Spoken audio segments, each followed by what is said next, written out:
All right, Rossi. So, here we are. Episode 3, finally. We haven't done one since Labor Day. Both had busy schedules, but we're back. We tried to get, our guest was supposed to be Scott Schratt this week, but with his big 30th birthday bash and all that, we had a hard time getting that going, but here we are. We'll get Scott in next week, and you and I are back. That's right. And we're going to talk about more good things. Gym, nutrition, exercise, things we should do, things maybe we shouldn't do, and all that kind of good stuff. So, Ross, before we start on that, it's been a while. Anything good happened in the last couple of weeks since we did our last one? Nothing too crazy here. I think just getting into the fall swing of things, especially here in the Northeast. Trying to keep your body moving when the sun's not shining as much, it's not as warm outside.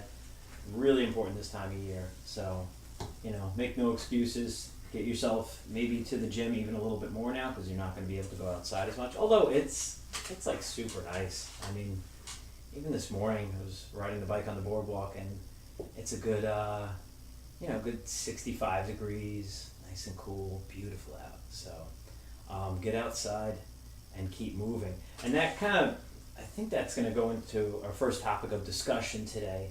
Is recently we were pulled in by one of the managers at Equinox, Jess, to help write a program for a program design workshop, get people to understand how to better construct, or specifically trainers how to better construct programs. So I wanted to spend a little bit of time on just how to develop your own program. So if you're listening and you're one of our clients, if you're listening and you don't go to the gym, this can really give you a great foundation. So the best description I've ever had on like how to construct a program came from Paul Chek. He has the 7 primal movement patterns, and they can kind of vary from what he said a little bit. And there's things you want to add in, there's things you might, I don't know if necessarily take out, but movement should just mimic like what we really do and how we're designed to lift, throw things. Let's go a little bit into that. Like when you think of the primal movement patterns, I always think of push, pull, squat, hinge, lunge, twist, and like gait patterns. Now it sounds like a lot to take in when you hear that. So let's start with one thing. Rich, let's talk about pushing patterns. Oh man, lots of pushing patterns. Obviously there's going to be pushing in different planes. So we have vertical push, we have a horizontal push. And that's going to come into the different, some people will, when they train, they're going to get into more of like body parts in their training. I'm not saying there's anything wrong with that. That's fine if you want to break it down that way. I prefer to do a little bit different. I like my training to be more whole body each day, and I'll break it down into certain categories like that. I might do like Monday might be a full body workout with an emphasis on upper body push, and then the next time it might be full body with an emphasis on lower body pull. So I break it down like that. I'm not saying there's anything wrong with people want to do their chest day and their arm day and their leg day. That's fine. Some people get great results doing that. I know that the bodybuilding world does stuff like that. But yeah, like you said, we have our push, and then you have your different planes of the push. So vertical push and horizontal push, obviously. So specific exercises for that. Think of push in a horizontal plane as something as basic as a push-up. Or if you're laying on a bench, pressing weight away from your body, Correct. That's a bench press.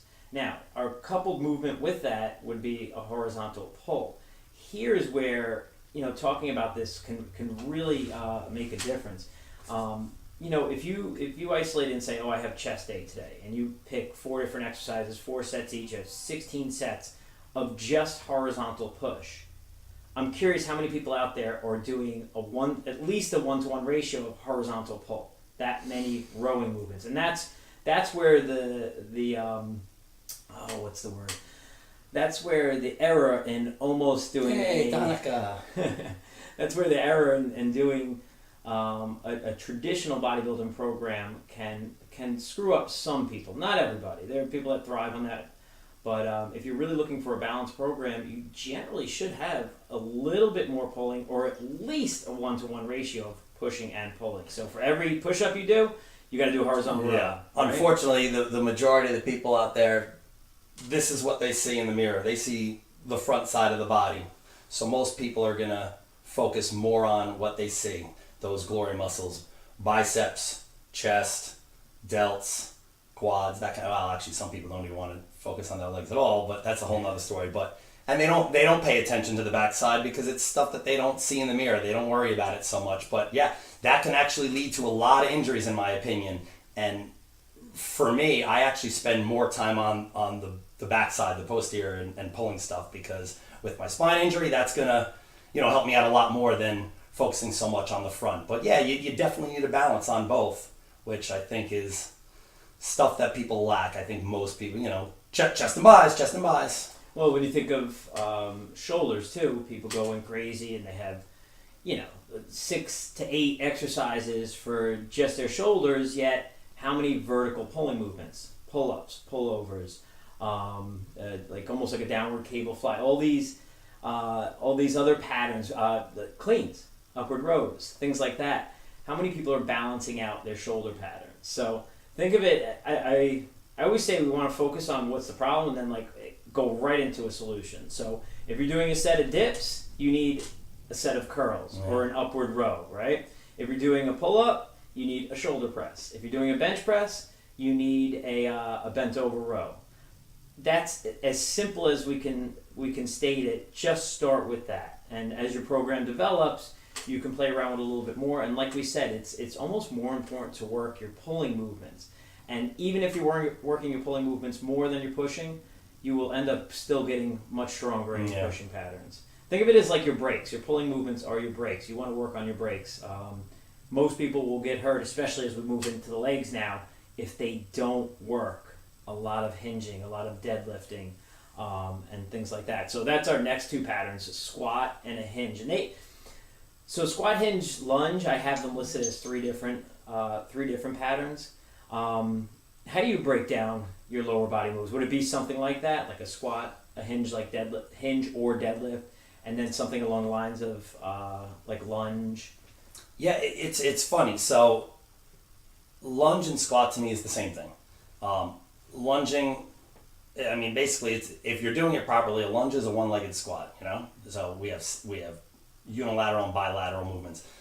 It should, and unfortunately, when you see people lunge, a lot of times it doesn't look like a squat. It kind of gets morphed into something different, with maybe their upper body dropping forward or their hips pushing forward, and it makes their kind of like their spine weird predicaments. But yeah, usually the lunge and the squat are going to be on the same day for me. But it also depends on the program that I'm doing at the time. Not every program is going to have those on the same day, but usually they're going to be on the same day, and then I'll have deadlifting or RDLs, posterior stuff will be on a separate day, because I usually don't like to do full-on leg days. I like to have those separated into, like I said before, I have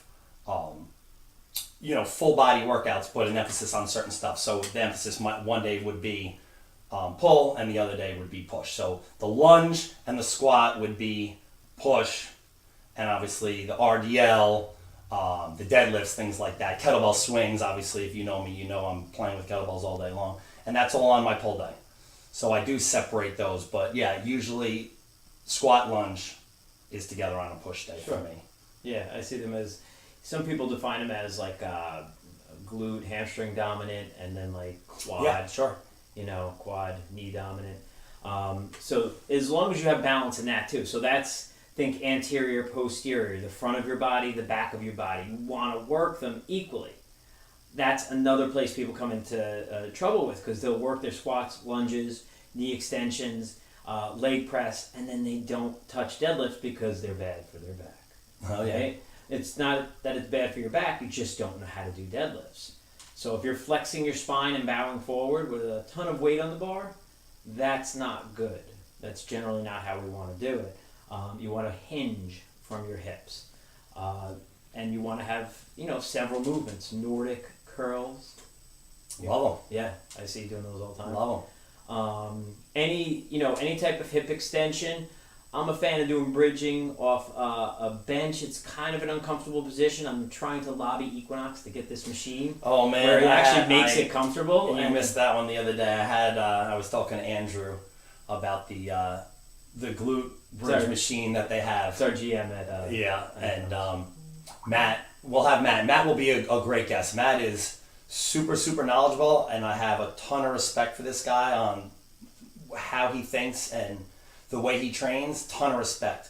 And we, for the most part, agree on if you ask the two of us to go through the gym and throw out the equipment that we think is silly or unnecessary, I think the two of us would basically be throwing out the same machine, starting with the Smith. There was so he jumped in on the conversation when I was talking about the glute bridge machine, and he was basically a fan of just deadlift. That's all you need to do, and you need that. But I will say, deadlifts are going to be my favorite, but there are reasons to have sometimes other stuff in there. I do like the glute bridge machine. I love that exercise. I don't think it's a great idea, for me anyway, and for my clients, to rest the bar across the hips when doing it, because in my opinion is your glutes are the strongest, most powerful muscle in the body. Sure. And to make that an effective workout and to put emphasis on the glutes, you got to put a lot of weight on there. Yeah. And when you put that much weight to challenge your glutes, now you're affecting that crease in your hips where that bar is resting. Sure. You can put all the pads you want on there. It's for me, it's not something that I want to do. It's awkward if you don't have somebody to help you. How are you putting all that weight on you? And then some people will say, well, just go light, but then we're not really getting an effective glute workout. I think of it like this, because the glutes are a unique muscle in that they really respond well to endurance type exercises. So you can bring them well over a minute and then hold, and they'll respond and they'll grow from that, but they'll also work really well from heavy resistance. Yeah. So your big back squats, your heavy deadlifts will be incredibly stimulating for your glutes. But then I agree with you 100%, because I have a 120-pound female that can put 2 1/4 on her waist and bridge it 10 times. So what I generally do when I work that exercise is I don't go up that heavy. I have them doing higher reps. I wrap a band around their knees, so I have them constantly driving out. So the pressure isn't overwhelming on the actual waist. And if people do have any type of issue with it, I say we don't have to do it. But I usually work it more as an endurance. I'm generally not going low because we just do not have the equipment to do it. So that's interesting, because that's going to bring us to another topic when we talk about equipment, because we were having this discussion earlier, and we'd like to bring it to you, where, your environment makes a big deal, is a big deal when it comes to making goals and seeing your goals through. Let me restate that. Let me say that again. That was a little tongue-tied. The place you work out at, right? Whether it's Equinox, whether it's a powerhouse bodybuilding gym, a CrossFit box, you want to make sure your goals are aligned with that. And I think for a lot of people, sometimes they're misaligned. So Equinox is a great place to go and have a super clean gym. Everything's easily accessible, so it's easy to do circuits. Accessible. That's probably going to be their next thing. Accessible. And they'll have someone naked on a photograph. Whatever they do, no matter how weird it is, it will be the right move, because whatever they do seems to do the right thing. Sometimes I look at those signs and I'm like, I don't even get it, but whatever it is, it's working, right? But if you're looking to run a marathon, going to Bev's Powerhouse Gym, is it Powerhouse or World?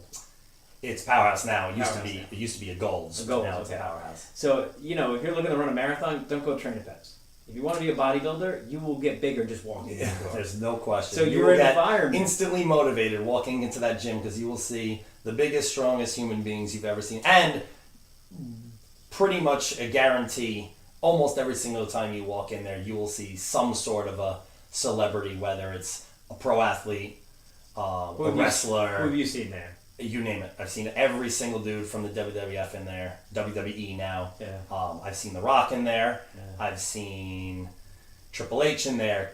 the late Chris Benoit, the Undertaker, Kane. Actually, I saw those two guys on the same day. This is many years ago. They were by far the two biggest human beings I've ever seen, shoulder to shoulder. I've never seen two humans so wide in all my like. You almost don't even pick up the weight; just pick up the machine and throw around. They were so massive, but I couldn't believe it how big those guys were. But yeah, I've seen all those guys in there. Pro athletes, football players, baseball players. So obviously the bodybuilding world, Kai Green is a staple. He's in there all the time. So you'll always see that type of guy in there. I was laughing. This is a couple of years ago. They were filming a movie in Dix Hills. So occasionally, we don't get a lot of celebrities in Woodbury. But occasionally we do. So one day we're all there working out, and this massive human being walks in, named John Cena, walks in, just ginormous. People are like, "Hey, you're John Cena." He's like, "No, I'm not. It's not me."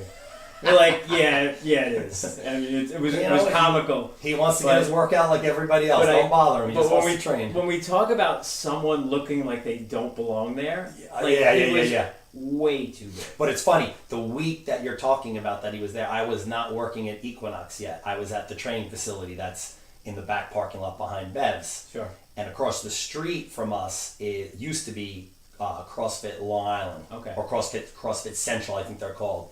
That same week, he was doing his lifting workouts at Equinox. He was doing his Olympic lifting at that CrossFit gym, which was right across the street. So, because I saw the pictures online, and I'm like, oh, I know that gym. And if you see him at CrossFit, he looks more appropriate, I would assume, at a CrossFit, which is another experience in itself. You worked in a CrossFit like half box, half like athletic training. All of the. When I train my athletes in all of those performance gyms that I train out of, they're all pretty much. There's always going to be CrossFit classes in there. Usually, like at Hammer, when I was at Hammer Human Performance, it was owned by a guy who doesn't really believe in CrossFit, but he still knew it was something that people were into and people wanted to do. So he had a coach. We had a coach in there, and he did a few classes a day. And then the place I'm at now, same thing. It's I would say it's half performance and half just regular lifting, and then you have the other side is doing CrossFit. So because it's very similar, an athlete that wants to come in the gym and train for that purpose is usually the same type of equipment, same type of setup as CrossFitters are using. You need your turf. You need if I'm training a team of football players, I need a rig where I can have 10 guys squatting at the same time. And obviously that's what's going on with CrossFit. You're having all these stations, you have 10 guys that are going, 12 guys going, and they all need a spot. So the setup is similar. Like you wouldn't be able to do that. Equinox, we have 2 squat racks. So it would be very hard to train a team there of athletes because you'd just be switching up too much, taking off plates, putting on plates. I wouldn't say we do. Well, we don't do CrossFit style workouts. We'll do circuits. We'll do strength training, but we definitely are not going to say we do anything that's like CrossFit. But man, if you walk into a CrossFit gym, I can't tell you how many CrossFit gyms I've been to, and be like, oh, this place is beautiful. Oh, some of the gyms are well, but for every beautiful one you also have the one where there's like dust and cobwebs and gym chalk all over the place. Which I don't mind the gym chalk, but there are some that are beautiful, and you walk in and listen, the old training facility that I used to train my athletes out of, I'll tell everybody, I might not have had the same common interest as the owner of the place, which is why I ultimately had to move on, but let me tell you something, he put together one of the most beautiful, perfectly set up gyms I've ever trained clients out of. If every gym was set up like that, I actually think he hit a home run when he set that place up. Perfect size turf, wide enough for 3 people to push sleds side by side. You had enough room. There was 12 squats, so 6 squat stations, but face to face, so you could get 12 guys in there. All competition kettlebells, plenty of duplicates all the way through, every single size. So you could have, if you had, you had 10 people in there that all needed the same weight, we had them. We had dumbbells, all the way up, Olympic plates. We had everything that you would need in a gym was set up in there. And CrossFit does do one thing really well. If you've ever been in the environment, there's really I didn't get this until I did a few months back. About a year ago, I did 3 months in a row, and you see that there's such a community to it. You see that you work off the energy in the room, and it fires you up. It gets you going. I found it not too competitive, but I'm not competitive like that. I'm more competitive with myself. Some people say that you're always trying to get the best time. I didn't care what my time was. I just wanted to do things correct. Hi, Bubbas. But you, but you work, you work a little harder because everyone around you, you're like sharing in it, which is very different from Equinox. Because Equinox, there's generally more people being trained by trainers than there are people working out on the floor. And with that, the people working out on the floor are sometimes great and cool people, and then more, I wouldn't say more often than not, but occasionally you get something like I had the other day where someone just does not have any type of gym etiquette. Oh, man. I was doing a set of pull downs, and this gentleman in his, Wait, I'm going to interrupt real quick because sure, before you get into the story, one thing that we've been lacking in the first few times we've done our podcast, and we got to start getting into now is, and we're going to have a segment, and then we're going to call it the Rossi Rant, but I've been kind of holding back, not myself. Those of you who know me, I get very, very passionate about certain things in this business, and I can definitely go a little crazy sometimes. But Ross is very famous for his rants that he can go on. And I want him to tell the story he's about to tell the same way he told it at the gym when it happened the other day. I don't want the podcast calm style version of it. I want you, Ross, to go right into the mode, get into that mode you were in at the gym the other day, and tell the story, because that's the way the story needs to be told. Well, yeah, we'll see how that goes. But I want the rant. But what's interesting, because in a gym there is, like anywhere, there is a certain etiquette to life. There's a certain etiquette to waiting in line at a store. There's a certain etiquette in the gym, and one of the basics of gym etiquette is just understanding this concept of working in. So working in basically means that if I'm doing, let's say, a superset, or not even, if I'm just doing like pull downs, if someone says, "Oh, you're on that?" Yeah, but you can work in. Yeah, sure. The second you say work in, that means that you do a set, I do a set. You do a set, I do a set. So when you get people who never really worked out in the gym, like, I don't know, 60-year-old men with headbands that sweat all over the place on the cardio machine, look the same for 6 months because they don't know what they're doing. They want to work in with you on a pull down, and you say, "Sure, okay, work in with me." Well, let me back up.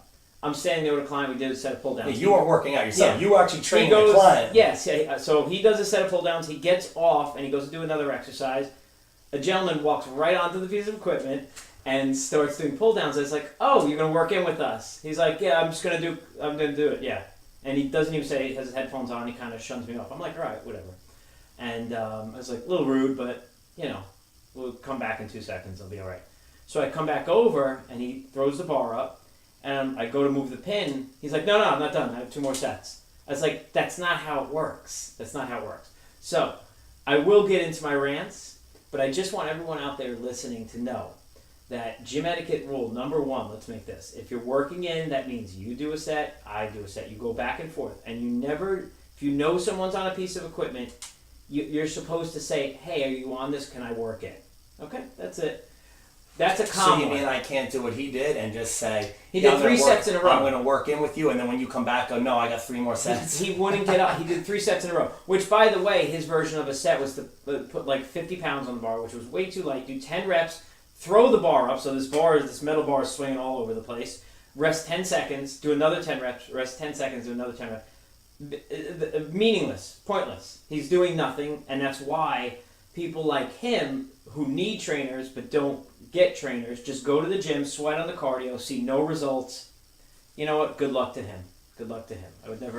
I don't even know his name, so I can't even. I wouldn't name him. Dumbass one. How about that? Yeah. So listen, just have a little gym etiquette.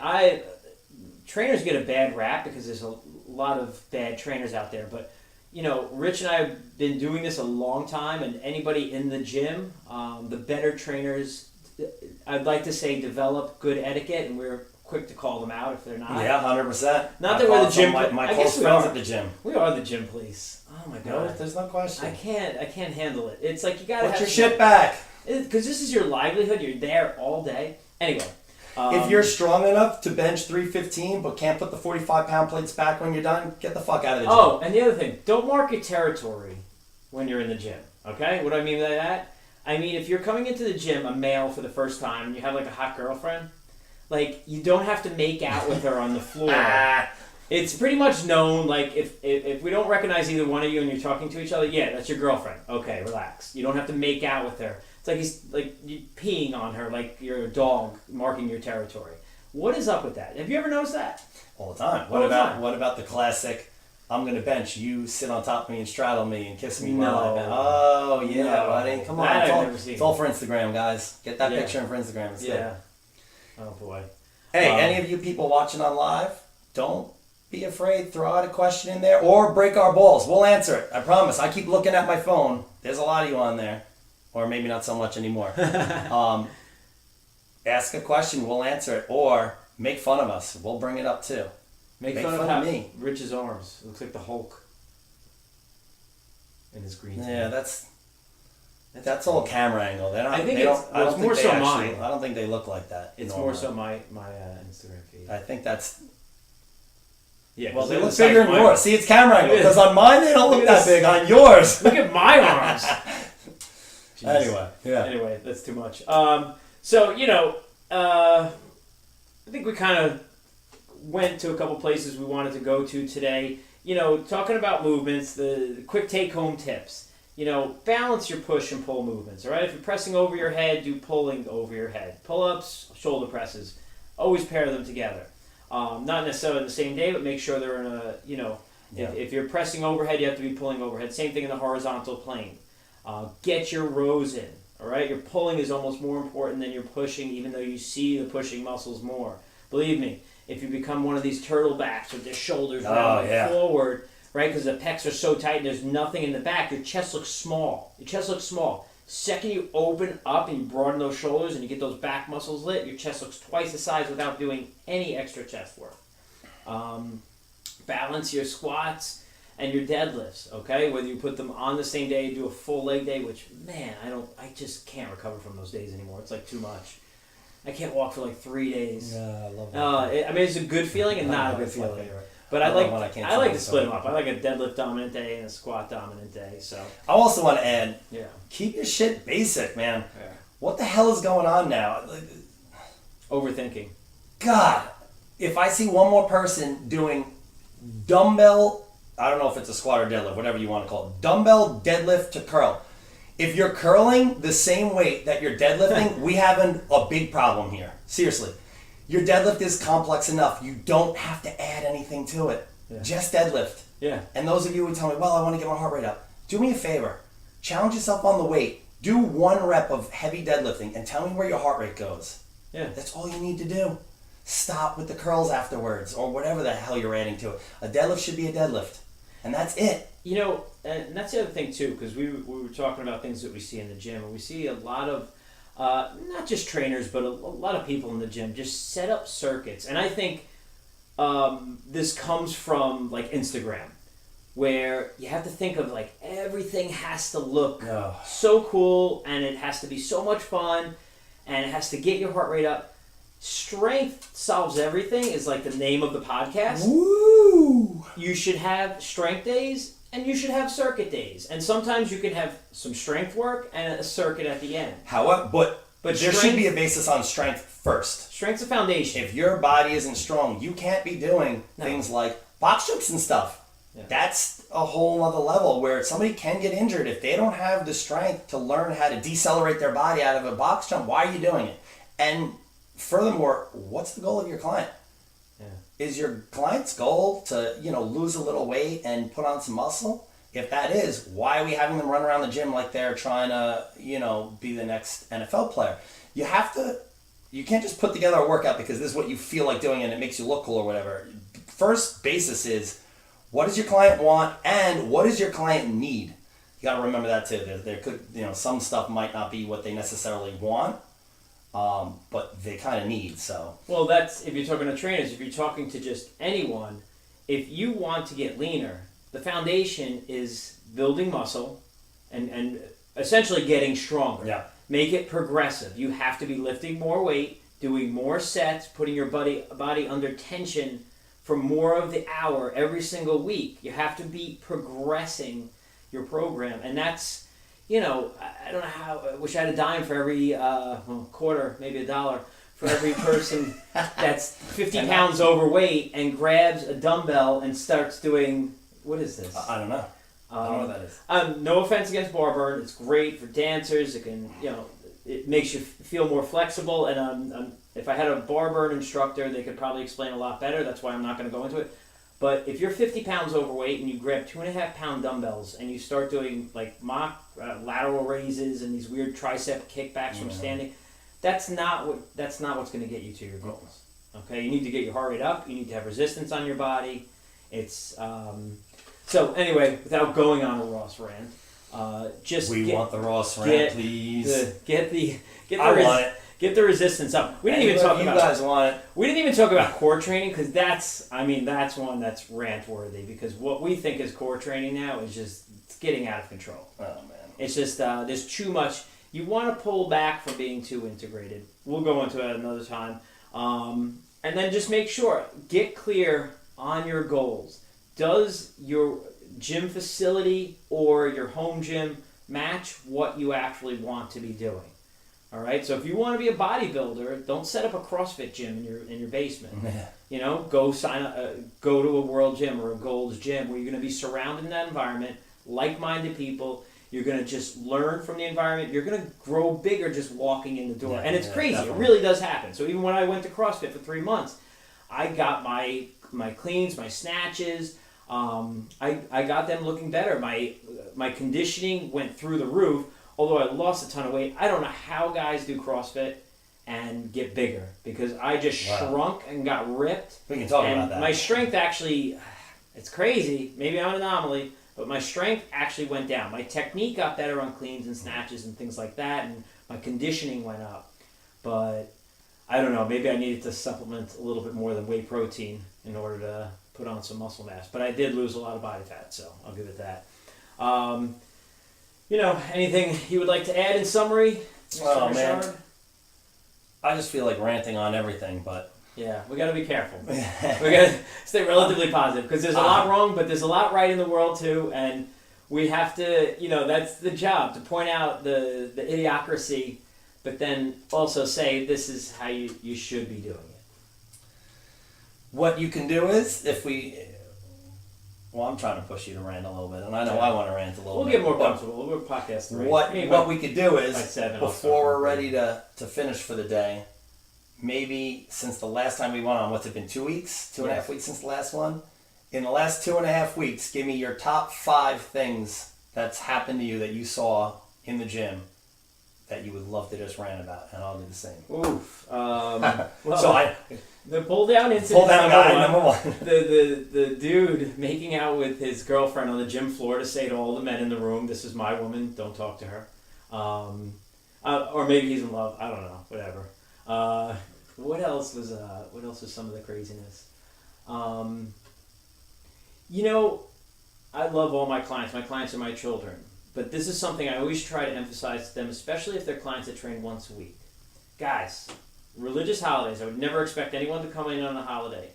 Just make sure that we work together, and this isn't directly at my clients, this is really for everyone, that if it's a holiday, that doesn't mean you can't work out. If it's something where you're fasting, yeah, obviously if it's a high holiday, you're not supposed to work out, that's fine. But make sure that if that's a normal day in your routine, that you make it up somewhere else.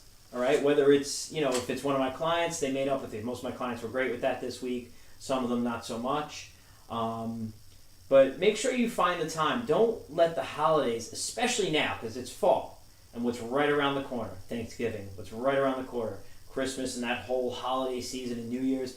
This is the time of the year where it starts to become a problem, where people start making excuses and missing workouts, and they start to use, it's the holidays, I'll get back in shape after that. Sure you will. No, lock it up now, get your time in, and if for some reason you miss because of a holiday or things start getting crazy, make it up. Have a plan. I'm seeing way too much reaction and not enough planning. People go into the day when they're talking about fitness and especially nutrition. We didn't talk too much nutrition today, but that's another thing I've been working with a lot of my clients is they're in this constant state of reaction. They don't know where their next meal is coming from. They don't know when they're eating their next meal. So that's what I've been working on a lot with my clients is meal prepping, whether it's prepping meals at home or it's saying to them, hey, you have to think about this ahead of time.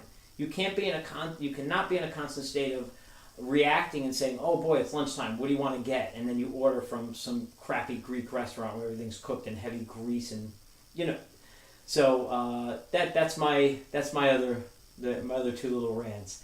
Make sure you find the time to make it up when you miss a day. All right, like you're a great example. You had a super busy day, over 10 sessions. You broke your workout up three different sessions. I was like, what are you doing?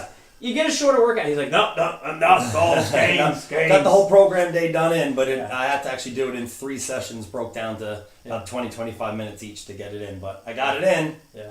So sometimes that's what you got to do. But I'll always figure out a way to make it happen. My rants over the last couple weeks are, I know the last episode we talked about nutrition, but my rants are all going to be diet related because it seems like most people who know me know my beliefs in just there's no such thing as a diet you should never go on any of these crazy diets. You should just eat properly all the time.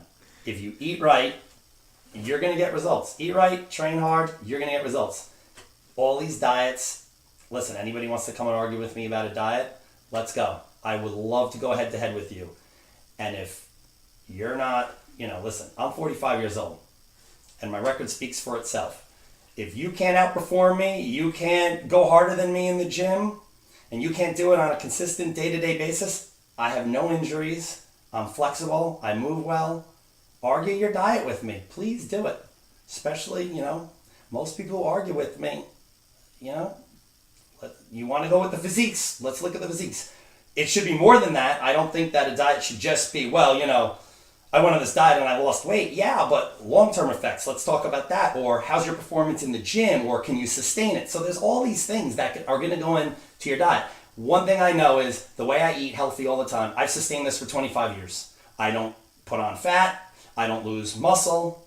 I'm always able to perform. I always have energy. I don't have any problems. So how can I go away from something like that? So I want more people to argue with me about that. I have a question from Instagram. Go, bring it. It's Matt Shackles, and he wants to ask you, why can I not do bicep curls while standing on a Swiss ball?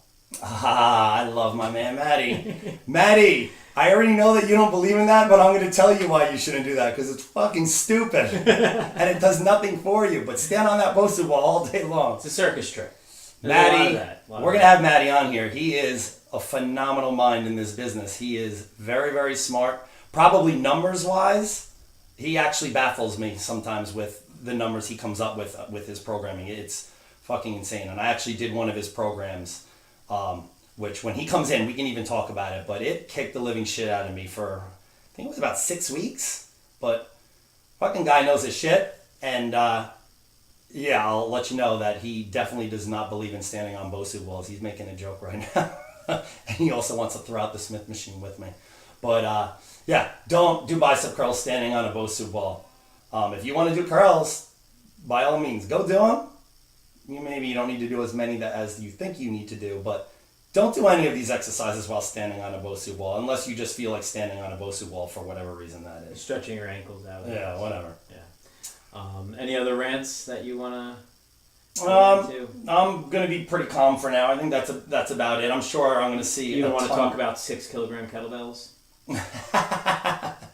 We can talk about 6 kilogram kettlebell. I think we have 4 kilograms, don't we? Yeah. They go down to 4, and actually those. Well, those are paperweights. So we have a kettlebell rack in the gym, and it's a pretty decent kettlebell rack. We go up to 48 kilo, but then we have the fitness room where they have the fitness kettlebells, and they start at 4 kilos. And every day I will come into the training room, and those 4 kilos make it onto the rack. And I don't know what you do with them because I can't fit 2 fingers inside the handle of them. But whatever, I don't know what people do with them. But they keep making it out, And every morning I'll bring them back into the fitness room and I'll put them in there. And then later on in the day, I'll be training clients. There they are again. Somebody keeps bringing them out. The only thing I know what to do with them is if you have your workout on a piece of paper and there's some fans blowing, you can put that kettlebell down on your workout sheet and it won't blow away. Well, other than that, I don't know what the fuck I you're doing with those things. You can place your cell phone, which is also a stopwatch. Oh yeah, I do use the 4 kilo. You put the kilo. kettlebell down right here, and then your stopwatch leans up There it against is. it, and then you have a stopwatch on an angle. Another so good you use. Can You can film good all for of that. your actual real workouts with real kettlebells, and you can use that kettlebell to film your workout. Do we have a specific size that you should say if you're a man, 99% of the movements you're going to do with a kettlebell, you should not really drop under. If you're doing legitimate kettlebells like swinging, snatching, cleaning, I would say Turkish get up. Turkish get up can be a little different because you have to learn the technique sometimes to do with body weight. Yeah. But is there like a universal size? Like, what do you? For guys, and listen, obviously there's a little bit of variation depending on if somebody's new to it and all that. But really, honestly, for guys, 20 kilo, 24 kilo. For girls, 12 kilo, 16 kilo. And, God, really. Well, maybe. So it's like you should be working to get to that point. In kettlebell sport with a competition kettlebell. Yeah. I think there's actually a few companies that do go less now, but forever, for as long as I've been doing kettlebells, which is a long time, 8 kilo is the lightest size they make, and that's basically for learning purposes. Yeah. So 8 kilo, it's about almost 18 pounds, like 17 and a half pounds, somewhere right around there. But yeah, there's no such thing as competition kettlebells. 5 pounds, 10 pounds. They don't make these now. I changed what I'm saying. Some companies are making them now. I think just to get people comfortable, and I see kids using them now more and more, but really, when you're going below that, we're defeating the purpose of what we do with kettlebells. I love kettlebells. They're probably in every single day of every program I've ever written, but there's a purpose for them. You're not going to see me doing curls with them. You're not going to see me doing lateral raises. People love doing that with them. There's a purpose for them. It's, as Ross said once before when he talked about me with kettlebells is my mixed martial arts. That's my martial arts tool. So a lot of these movements, not only are you upsetting me, you're pissing me off when I see you in the gym doing lateral raises with kettlebells. I want to hit you with that kettlebell. That's what dumbbells are for. Everything has its purpose, and kettlebell isn't the all one only tool. There's things that serve a purpose. Kettlebell serves a purpose for something. Barbell serves a purpose for something. Dumbbells serve a purpose for something. So use them accordingly. Yeah. No 4 kilo kettlebells. There's no purpose for those. No, too small. Because kettlebells are also they can be a pure strength, meaning you can do like rack presses with no jerking. But if you're doing cleans, if you're doing snatches, if you're doing push jerks, if you're doing long cycle, these are kind of hybrid power strength movements. And if there's not enough on there, I mean, if you can curl a 30-pound dumbbell and you're doing cleans with a 30-pound kettlebell, that doesn't make sense. Yeah. You're too strong for that. Yeah. You need to have something that's probably 25, 50, even 100% heavier than that. Yeah. So when I first came to Equinox, I saw a lot of people that were having problems with their swing, cleaning it up. And I can usually clean up somebody's swing and fix their form. Give me 15 minutes. I'll fix your form. And 99% of the times, they're going so light because they're nervous that whatever. Listen, I get it. It's an intimidating tool. It's a big, giant cannonball with a handle on it. People think they're going to get hurt with it. But when you go too light with it, I guarantee your form's going to suck. Because if you can cheat, you're going to cheat. So if I can just front raise a kettlebell, lift it up over my head using my shoulders and my arms, I'm going to probably do it. And we see that all the time. Yeah. So with most of the people that came up to me and were like, oh, I'm having a hard time with my swing, it was a quick and easy fix. Go a little bit heavier and force yourself to use your hip. If I put a heavy kettlebell in my hand, whatever that is, that I can't front raise, I'm not strong enough to do it, and somebody tells me I have to get it up to whatever, chest level, eye level, how do I have to do that if I can't lift it? I have to use my hips. Everything athletic-wise and power-wise comes from our hips. If I swing a baseball bat with just my arms, ball's not going to go very far. If I use my hips, ball goes a lot further. If I swing a golf club just using my arms, ball's not going to go very far. Everything comes from your hips. So if you're able to front raise a kettlebell, you are using way too light a kettlebell for your swings, my friends. Well, pull-ups come from your hips too, right? The CrossFit way they do. Vertical worms, guys. When you see the hashtag, that's what vertical worm is. It was at a CrossFit. It wasn't an official CrossFit event, but it's called the Beer Mile. So this is how you stay healthy, guys. You drink a couple ounces of beer, you run a quarter mile. Nice. A cup of beer, run a quarter mile. Sounds and you safe. repeat that until you get a mile. It's for the kids. Let's just say. Yeah. Let me also add. Well, go ahead. Before Ross finishes this, when I met Ross years ago, the number one biggest CrossFit hater I've ever met. Literally, I saw him make a girl cry with his rant on how stupid she was for doing CrossFit. Here it is, 14 years later. Ross Evolved. is a CrossFitter. I've evolved. Oh man, I'm very zen. we're gonna make a podcast out of that one day, and we're gonna argue. That's I'm gonna have this person come on to talk about. He's a CrossFit coach, really great guy. I think you'll actually really like him. I like a lot of the guy who owns He's the private gym I hardcore. work out of. He's Great work Dom. ethic. If you're listening, Dom is fucking awesome. Yeah. Knows his shit, and he knows that there's things that are good, and he knows that things maybe aren't so good. But there are some that will just literally get their CrossFit certification, open up a gym the next week, and take a 60-year-old woman and tell her to start doing deadlifts into burpees into Yeah. All right. But Ranting on we'll that. leave on the vertical worm, and I was talking to him about the vertical worm and saying well, I even joked and I said, a CrossFit pull-up's not really a pull-up. It's a hip-driven, get your chin over the bar or go into a muscle-up. So it's kind of like a power move. Unlike a clean where it's coming to your shoulders, your body's going over the bar. I was like, it's just, for me, I guess you should just label it something else. That's why we joke and say vertical worm, because it's like your body moves like a worm. Air humping, you can call it that also. Air Well, humping. that's the butterfly pull-up. That's the one where you just kind of get into like a circular Pelvic pattern. thrust. But yeah, I don't know. I've loosened up a lot with the CrossFit. And I think actually the 3 months that I did it, it helped me understand. And that's all I want to do. And that's why I love the challenge of doing this podcast. For number one, getting information out there. Number two, making me it's getting me to take complex ideas and concepts and break them down and make them more user-friendly to everyone who's listening. And I promise I'll do a better and better job of it each week. But, I just want to have a life full of experiences. And what I did in the past was I just purely judged by what I saw. It wasn't from experience. And then after I experienced it, I don't train like that anymore, but I totally get why people train like that. So that's something you should do. You should always experiment. So, Rich, next couple episodes, we want to... I think... anything? We're going to do... I definitely think Scotty's going to be our next guest. Probably Matt, the one after that, as long as he's got the time in his schedule and wants to come hang out with us. We got him planned.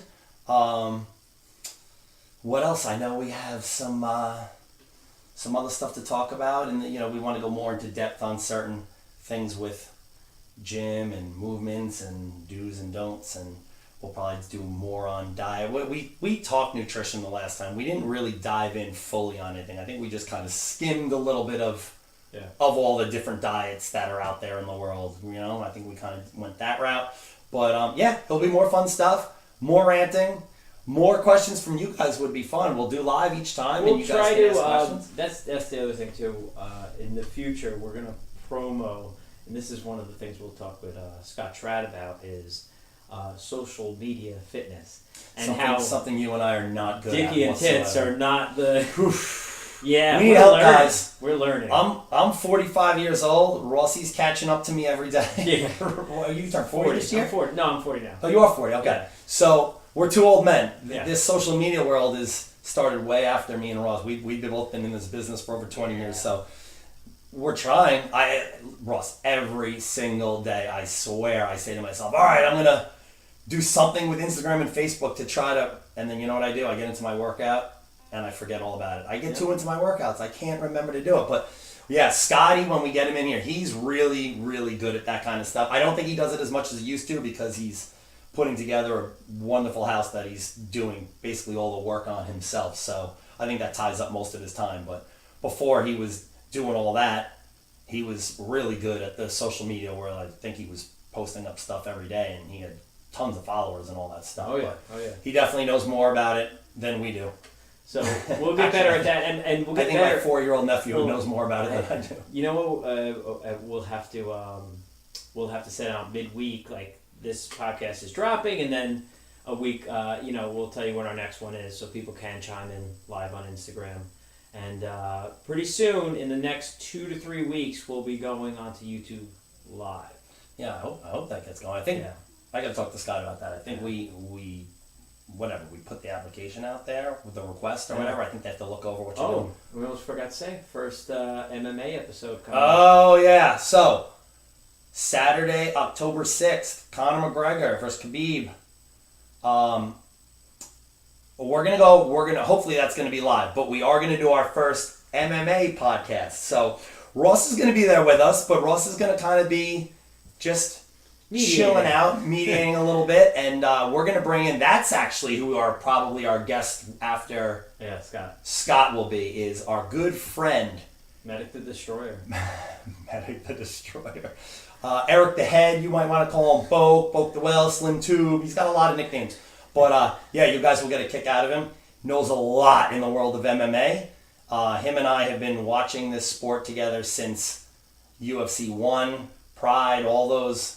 I've never missed a UFC event. I've never missed an MMA event, whether it's Strikeforce, Bellator. If I'm not going to be on for it, they get recorded and I watch them. But same with Medic. We watch them all. We're really good at picking who the winners are going to be, and we have a pretty good record at that. We have our fantasy teams that we do, and we know a lot about it. Ross has watched fights with us. He's actually kind of amazed sometimes because me and Medic will say what's going to happen even before the mighty announcers, Joe Rogan, will say it. We'll be calling what's going to happen. So, but we're going to do, before the event starts, we're going to do an MMA podcast, and we're going to talk about that event, other stuff. I'm going to make my Conor McGregor rant because I can't stand him. And I think he has zero chance of winning that fight. But I will also man up. And everybody who knows me knows I can't stand the guy, and I think he's very extremely overrated. But if he does win that fight, I will also be the first one that will come back on the podcast the next time, and I will say I was completely wrong. He was a beast. He did what he had to do. Now let me have it. You can rip on me, you can pick on me, and I will take it like a man. I don't think it's going to happen, but if it does, I will man up. And that will be that podcast. We'll have a good time with it. All right. And Rossi will be there hanging out, and you'll chime in. Yeah. But you'll kind of take a little bit of a back seat to Med Ross on that one. I'll just be there. Anything else, Ross, you got for us this week? I'm good. All right, guys. Thanks for listening. Once again, like we said, we'll have some cool guests coming in. Scott will be a really good time. Matt Shackles is going to be a good time. Medic's going to be a good time. And until the next time, eat proper, train hard, and get your results, guys. See you soon.